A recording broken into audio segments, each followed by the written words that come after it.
Hi there, welcome to our last summary video for the term. Hopefully everyone has gotten some worthwhile information out of these throughout the term. I'll just go over, I have a few quiz questions that I want to talk about and also just a little bit of info from last week. Last week, we took a look at a few different things throughout marketing communications, etc. But our discussion was focused on ethics. The one thing that this book does not do a lot with, or does not have really a good handle on, is the ethics related to marketing. A little bit of information is shared, but it certainly can be expanded. So I did want to take a little bit of time to talk about ethics in marketing, and obviously there's some good articles up here about it as well. But some of the concerns. And I think I mentioned this in at least one of the Flipgrid responses, but we didn't even do marketing in healthcare if you go back to say, I think it was like the 80s or so is when we really kind of started doing marketing in healthcare. But prior to that point, it was felt that it was really somewhat unethical to market healthcare services in the same way that we market, food, cars, everything else. It was really was felt that it was somewhat unethical. There were also some legal issues related to marketing in healthcare that were prohibiting it. So as some of those things cleared up and kind of the industry has shifted, you'll see much more marketing now in the healthcare setting than we ever did, going back to that time frame.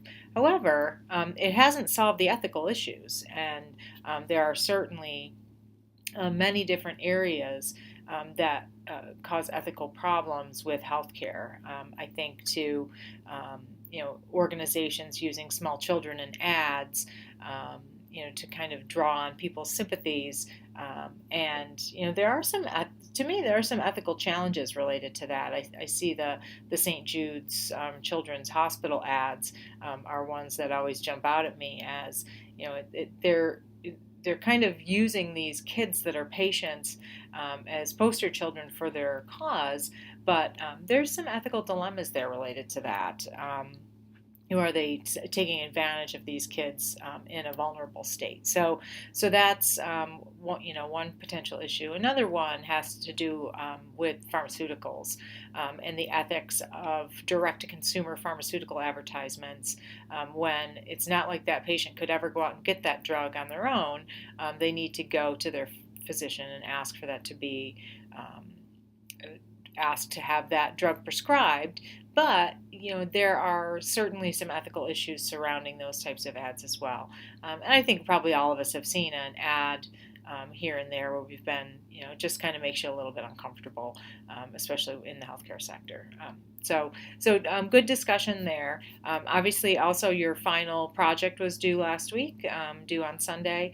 I'm still struggling to get through the stuff from the week before, so you won't see the final results on those until probably this weekend.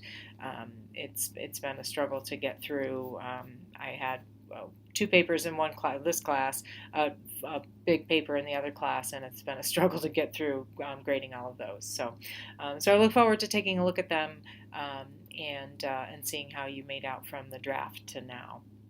So I do want to talk about a few of the quiz questions. There was one quiz question that I did change. The answer as posed in the classroom was wrong. The answer that it was marking, it was a true false, and it was, I've got it up on my other screen here, it's a true false. It's the personal communication channels derive their effectiveness through individual presentation and immediate feedback.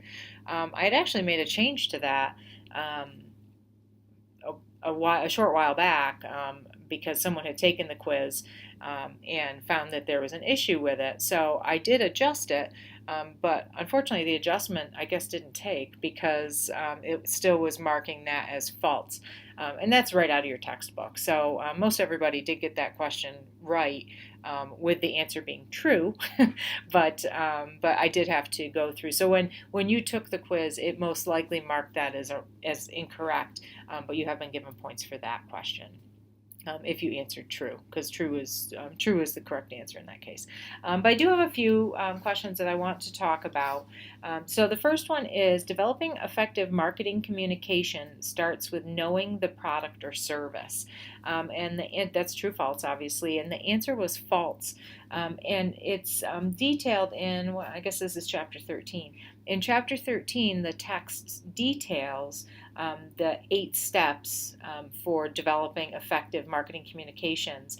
And the first step is to identify your target audience. So it's not necessarily knowing and understanding that product that's the first step. The first step is really determining that target audience. Who is it that you're trying to market to, and then moving on from there. So that answer, developing effective marketing communication starts with knowing the product or service. That's false. The correct answer would have been to identify the target audience. The second question that I want to go over, if I can get this to flip, there we go. Which communication objective determines whether a particular brand might meet a currently relevant consumer need? So again, in our text, in that chapter 13, there's a listing of 4 communication objectives: category need, brand awareness, brand attitude, or brand purchase intention. So in this case, we were looking for which of those objectives determines whether a particular brand might meet a currently relevant consumer need. And so our correct answer is brand attitude.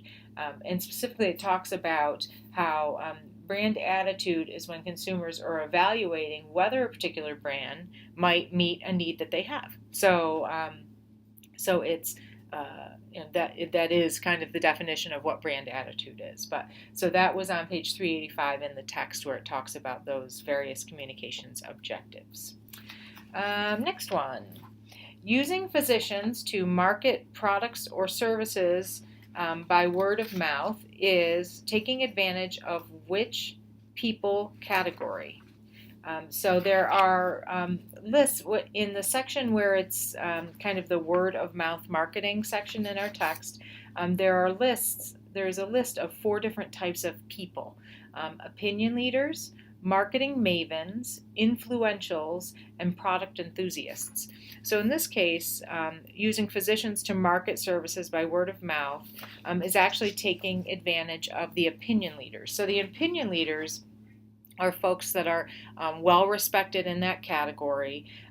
They typically have large networks, and are those folks that are really seen as it says, a leader in that area, in this case, an opinion leader. So a physician may be out talking about their organization using clinically relevant information, providing that, but because of their level of expertise, they are highly respected for that knowledge. The question there, or the answer that others tended to choose if they didn't choose that is the influentials. So influentials are people who are socially and politically active. So it's entirely possible that a physician could be an influential, but in this case, we're talking about that they are respected within their field of medicine, and therefore known for having knowledge in that topic area. So although physicians personally could serve in that influential role, for purposes of this question, opinion leaders was our correct answer. Let's see, I've got one more. The oldest form of direct marketing is the newspaper ad, so this was a true/false. The correct answer was false. The oldest form of direct marketing is actually a sales call. So actually getting on the phone and talking to somebody, or going to visit someone and selling in that way. That is the oldest form of that type of marketing, direct marketing. Newspaper ads are obviously something that's been around for a long time, but doesn't quite fit the mold of the oldest form of direct marketing. So that one-to-one personal communication for years is how things were marketed, with direct-to-consumer advertising being kind of a second light to those types of things. Okay, so those are our quiz questions. I do just want to pop over here into week 8 quickly. Remember that week 8 is a short week. It ends on Friday, so make sure that you get your assignments in for this week. There isn't much. There's a discussion board, a regular Flipgrid discussion about starting a product line, men's health specifically, and how would you organize marketing for the new program, what types of obstacles would you face, etc. And again, keep in mind, we're talking about marketing, so you're not, we don't want to talk about how to launch that new line. That's the role of the folks that are running that product line. What we're talking about is marketing for this, because obviously it's a marketing class. So we're talking about marketing for this new product line. There's also a discussion board that's a traditional written discussion. And it is completely optional. It's not required, but the hope is that you would be willing to give us some feedback on the course, and so that we can make revisions to the course as we go forward. So it's just a regular discussion board. You would just click on the discussion, it would take you there, and you can just type out your response. There are no responses required to classmates like there are for the Flipgrid.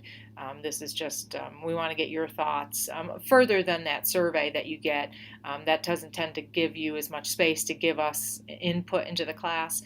This can give some input. But again, it's not a requirement if you don't want to provide feedback, or if you want to provide it directly to me via email or phone call. I'm happy to receive that as well that way. And then we've got a quiz for that last chapter, chapter 15. So that is our work for this week. I do want to thank everyone for hanging in here for 8 weeks. Hopefully you learned a little bit about marketing that you didn't know before, and also how it applies in the healthcare sector. And it's been a pleasure working with everyone. I hope to see you in future HSA classes. And if there's anything that I can do to help in some way, please don't hesitate to contact me. So have a great week. Have a very happy holiday season, and hopefully we'll see everyone in the spring. Thanks.